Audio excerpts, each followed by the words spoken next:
Good evening, guys. How are you guys doing? Great. Well, I was hoping to see you guys in person, but then this pandemic happened, and here we are. My name is Karan Bhandari, and I'm a really common guy like most of you are here today. Same school, same studies. Then you guys must be wondering what I'm doing on the TEDx platform. Well, let's start with this thing. What's the tagline for TEDx? Ideas worth spreading. So I'm definitely sure that your organizers must have liked my idea, and that's why I'm here today. Well, to start with, what I'm going to talk about here today is something that will impact most of you guys. If not the 100%, I can say at least the 90 odd percent here. I'm not talking about those guys who are going to become the entrepreneurs or the influencers, but I'm talking about the rest of you who are going to end up in the most competitive world out there, the corporate world and the professional world. Well, yes, today my focus is on how I can convey the mentorship, how I can convey the message that I have learned across in my corporate career so that you guys get a leverage when you enter the corporate world. Well, once again, my name is Karan Bhandari. I'm 26 years old. I'm a chartered accountant and an MBA, and most of my career I have worked with one of the largest consulting companies in the world, and right now I'm heading the tax function at one of the largest public sector entities in the UAE. Now, why I chose this topic today? Like, take a chance from our school days. How many people you think actually become entrepreneurs or influencers? Few of them. Where do the rest of them go? To the corporate world. Few of us are introverts. We are not so open to talk into public, and we're closed. We like being closed. So where do we go? To the corporate world. So the majority of the people in our world go to the corporate world, and that's why it's one of the most competitive world out there. Well, today my focus is how do I convey the message that how you can excel in the corporate world. And by excel I mean it's a pretty vague term. Excel is a pretty vague term, but what I'm trying to focus here is how do you grow in the corporate world, how do you climb the ladder in the corporate world, and lastly but not the least, how do you make sure you achieve that 7-digit salary package at the earliest. Well, corporate world in itself is a journey. It's not an overnight sensation, or it's not an overnight thing that happens. You learn, you fail, and that's how you grow upon. So sit back and relax as I take you through my corporate journey as well as my learnings, and we see what can you take out of this one. I'm going to be talking about three major things today. The first one, setting your goals right. You guys are the best stage of your life where you need to decide where do you want to end up being in your career, what do you want to end up at the end of your work, and at the end of your studies, at the start of your career, where do you want to go?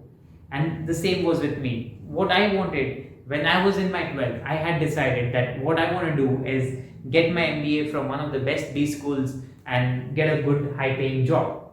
But then getting into MBA was easy, cracking a GMAT or a CAT and getting into the college, and then cracking the interview and getting into the job. But the thought struck me when I was thinking that whether I will be able to justify the job that I get into, because I had no previous experiences. I didn't think of any work experiences that I should go through before I get into the job. So then it struck me, what should I do? And that's when I ended up taking a CA course, the Chartered Accountancy course. Trust me, it was one of the best decisions I took out of my life. Well, I started my CA journey when I was in my 12th, and it took me almost 4.5 to 5 years to complete the CA course.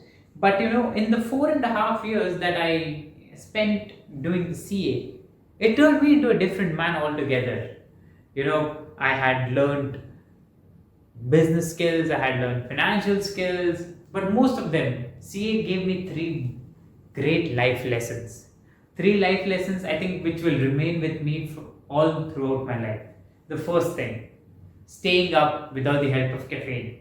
Well, because we used to study almost 18 hours, 16 hours a day. So at the time of exam, so that really gave me the learnings of how to stay awake without the help of caffeine, and just study and focus on what your goal is. The second thing, overcoming the failures. I think You guys must be knowing that the passing percentage in CA is like 3%, 5%, 7%, or sometimes max to max 10%. But then what do the rest of them do? Do they quit? Do they drop out? No. They focus, they study, and they try to come back, overcome the failures. And that's how CA gives you a different perspective in life on how to overcome the failures. And the third thing, this designation, CA Karan Bhandari, remains with me for my life. And well, I cannot be less thankful for that one. Well, the second most important thing is experiences. Actually, I would say this is the most important thing. Why? Because degrees help you to enter the job market, but when you have to climb the ladder or you have to jump the ladder, all that the other person cares about is what experience do you bring in. So trust me, the experience matters the most at the later part of your career. Now, let's take this thing. Why do you think most of the job postings or the job advertisements have minimum work years of experience? Why? Because people have a tendency to believe that when you come from a certain place with certain years of experiences, you bring in the knowledge, you bring in the learnings, and that's what they are counting upon when they want to hire you or they want to work with you. So that's the power of experience.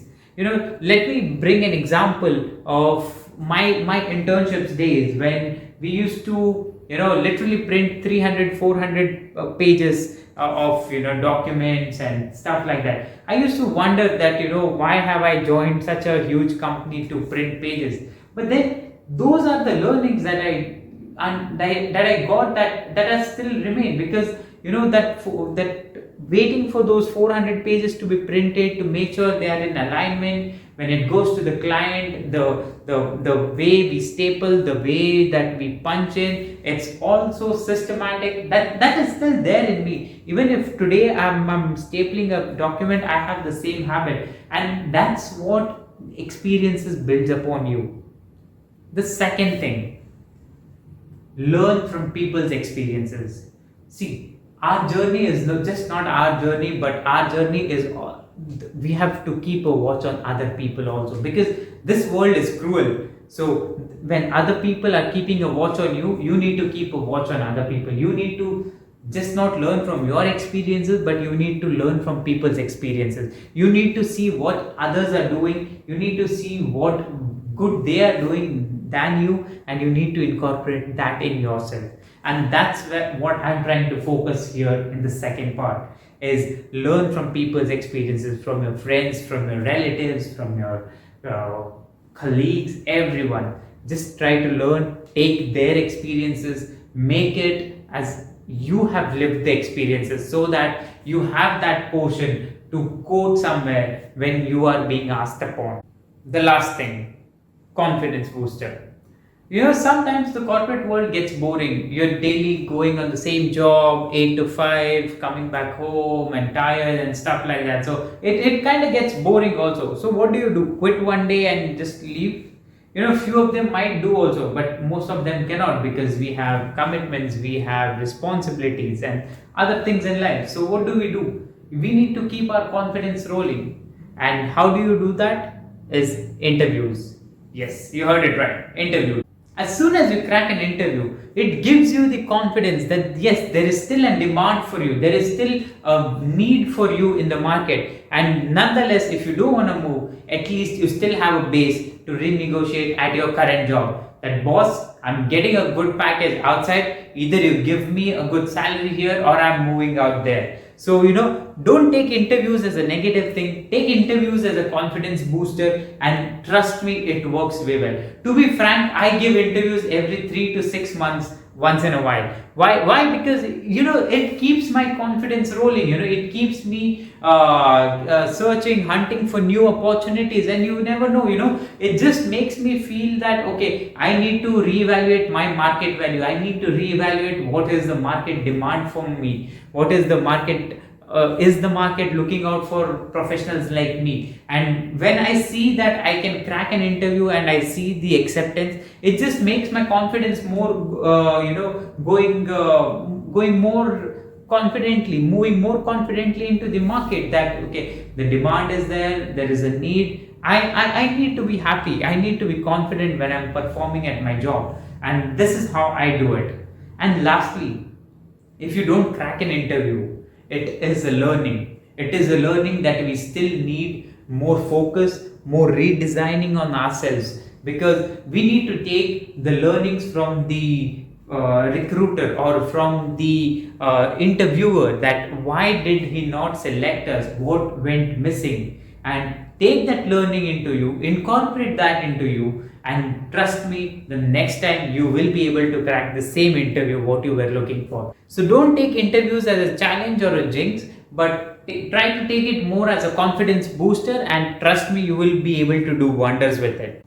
So yeah, these are the few things that I wanted to convey to you guys, because this is the right age. You guys are getting out of school, you're gonna get into colleges. These are the right times when you need to set your goals right. You need to decide upon what experiences you want to gain upon, where do you want to end up in your career, and what do you want to do in your career, what learnings from your experiences you need to take, and things like that. And lastly but not the least, keep your confidence rolling, guys, because that's what is going to keep you rolling in your life. Thanks for hearing me out. Take care, guys. Bye bye.